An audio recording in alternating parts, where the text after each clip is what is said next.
I tried to prank my neighbor, but he pranked me first. I should have known better than to challenge Gerald Henderson to a prank war. I really should have. But when you're 32 years old and watching your elderly neighbor effortlessly parallel park a vintage Corvette while you're still struggling with your sensible sedan, pride makes you do stupid things. It started innocently enough. Gerald had moved in next door 6 months ago, a retired engineer with too much time on his hands and an unsettling amount of energy for a 70-year-old. Within a week, his lawn looked like it belonged on a golf course, his garden was producing tomatoes the size of softballs, and he'd somehow befriended every dog in a 3-block radius. Meanwhile, my yard looked like a before picture in a lawn care commercial, and the only thing growing in my garden was regret. The first incident happened on a Tuesday. I'd ordered what I thought was a discreet package, a toupee, if you must know, just to see if it would help with my thinning hairline situation. Gerald was outside watering his prize-winning roses when the delivery driver, holding my package like it was a live grenade, shouted across 3 lawns, "Hairpiece delivery for Mr. Peterson." I watched in horror through my window as Gerald's shoulders shook with barely contained laughter. That evening, I found a gift bag on my doorstep containing a bottle of Rogaine and a note that read, "Might want to try this first." Gee. That's when I decided war was the only option. I spent the next 2 weeks planning my revenge. It had to be perfect, embarrassing enough to even the score, but not so over the top that I'd look like a lunatic. I finally settled on the classic, filling his front yard with plastic flamingos. Not just a few, mind you. I ordered 200 of the most obnoxious, hot pink flamingos the internet had to offer. My plan was flawless. Gerald played poker every Friday night at the community center from 7 to 11. That would give me plenty of time to transform his pristine lawn into a flamingo nightmare. I even recruited my buddy Dave to help, promising him pizza and beer. Friday arrived, and I was ready. I'd staked out Gerald's house all week, confirming his routine. At 6:45 p.m., like clockwork, he climbed into his Corvette and drove off. At 7 p.m., Dave arrived with his truck, and we started unloading boxes of flamingos. "Dude, this is insane," Dave said, jamming the 20th flamingo into the ground. "You really think this is worth it?" He called me a chrome dome at the neighborhood barbecue. I hissed, working twice as fast. He pretended he was joking, but I saw his face. This is justice. By 8:30, we'd created a magnificent sea of pink plastic. Gerald's lawn looked like a flamingo convention had gotten lost on the way to Miami. I stood back, admiring our work, already imagining his face in the morning. That's when I heard it. A slow, deliberate clap coming from Gerald's front porch. My blood turned to ice. There, sitting in a rocking chair I hadn't noticed before, was Gerald. He wasn't in his poker clothes. He was in pajamas, holding a cup of tea, and grinning like the Cheshire Cat. "Beautiful night for redecorating, isn't it, Peterson?" he called out. Poker night." I stammered. "Cancelled 2 hours ago. Tom's wife went into labor." He took a leisurely sip of his tea. "I've been sitting here since 6:30, watching you boys work. Very dedicated, I must say. Especially Dave, that's some real friendship, hauling all those flamingos."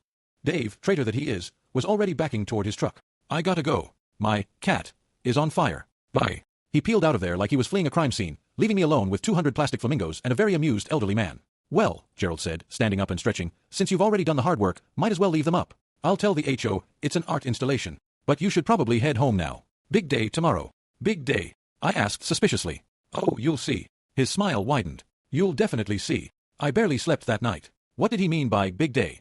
What had he done? I checked my car, fine. My house, no toilet paper in the trees. My mailbox, intact. By morning, I'd almost convinced myself he was bluffing. Then I opened my front door. My entire lawn had been transformed into a miniature golf course.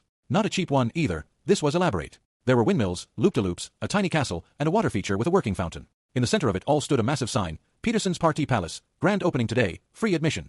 But it got worse. So much worse. As I stood there in my bathrobe, mouth hanging open, I noticed people starting to gather. Families with children. Teenagers with their phones out. And every single one of them had a golf club. "Gerald said you were opening a free mini golf course," chirped Mrs. Chen from 2 streets over, holding her grandson's hand. "How community-minded of you. What a wonderful contribution to the neighborhood," added Mr. Walsh, already lining up his shot at the first hole. I spun around to see Gerald leaning against his fence, camera in hand, documenting everything.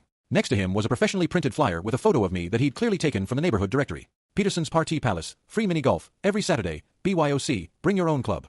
"You didn't," I whispered. "Oh, I did," he called back. "I've been planning this for 2 weeks. Turns out, while you were watching me drive away to poker, I was actually meeting with a landscaping company. They did all this last night between midnight and 4 a.m. Fast workers. But, how did you know? Peterson, you're not exactly subtle. You've been checking my schedule for 2 weeks. You ordered 200 flamingos to your house. Yes, I saw the delivery, and Dave's been asking around about the best time to help you with the project." He lowered his camera. "Plus, I may have installed a doorbell camera after you gave me those suspicious looks at the barbecue." A kid's ball rolled across my driveway. "Mister, are there really free clubs, or do we have to bring our own?" he asked. I looked at the growing crowd, at the elaborate golf course covering every inch of my previously brown lawn, at Gerald's satisfied smirk, and made a decision. "Free club rental is inside," I announced. "Give me 5 minutes to set up." I marched into my house, threw on actual clothes, and dragged every golf club, hockey stick, and broom handle I could find to the front porch. If I was going down, I was going down with dignity. By noon, I'd had over 50 people play through. Mrs. Martinez brought lemonade. Someone set up a speaker system. 3 different people asked if I was available for birthday parties. The local newspaper sent a reporter. Gerald watched it all from his lawn chair, occasionally wandering over to give people tips on their swing. Around 2 p.m., he finally approached me. You're handling this better than I expected, he admitted. What choice do I have? You've turned my property into a tourist attraction. Could be worse. Could be flamingos. I couldn't help but laugh. Touché. So what happens now? Do I actually have to run a mini-golf course? Nah. He pulled out his phone. The landscaping company is coming back tonight to remove everything. Consider it a temporary installation. But I've also paid them to fix up your actual lawn while they're at it. And maybe plant some decent grass seed. I stared at him. Why would you do that? Because you're a terrible prankster, Peterson, but you've got heart. Plus, watching you try to plot against me has been the most fun I've had since I retired. He held out his hand. Truce. I promise no more public humiliation. Well, mostly. I shook his hand, then had a thought. Wait, those flamingos on your lawn. Already donated to the community center. They're using them for their fundraiser next month. He grinned. They're calling it Flamingos for Fitness. Your inadvertent contribution has been noted. The reporter from the local paper approached, notebook ready. Mr. Peterson, how did you come up with the idea for this community mini-golf initiative? I looked at Gerald, who was trying very hard not to laugh. It was all my neighbor's idea, actually. Gerald Henderson, he's the real visionary. You should interview him. The reporter's eyes lit up, and she turned to Gerald, who shot me a look that said, well played.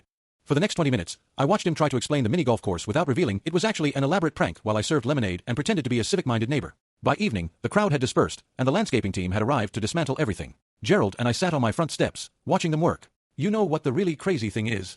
I said. I actually had fun today. That's because you stopped trying so hard, Gerald replied. You're not bad company when you're not obsessing over being pranked. So, are we actually friends now, or is this just a setup for your next prank? He considered this. Can't it be both? I laughed. Fair enough. But I'm keeping my doorbell camera footage from now on. Wouldn't have it any other way. As the last windmill was loaded onto the truck, Gerald stood up and stretched. Same time next week. I'm thinking we target the guy in 4B who keeps parking in your spot. He parks in my spot. Every Tuesday and Thursday. Figured you hadn't noticed. I grinned. I'll bring the flamingos. Now you're learning. And that's how I learned that the best way to lose a prank war is to win a friend. Though I still check my lawn every morning, just in case. With Gerald Henderson as a neighbor, you can never be too careful. The flamingos, by the way, are still at the community center. They've raised over $3,000 for their new gym equipment. Gerald and I are listed as co-sponsors on the plaque, right under a photo of his pristine lawn covered in pink plastic birds. Some wars, it turns out, are worth losing.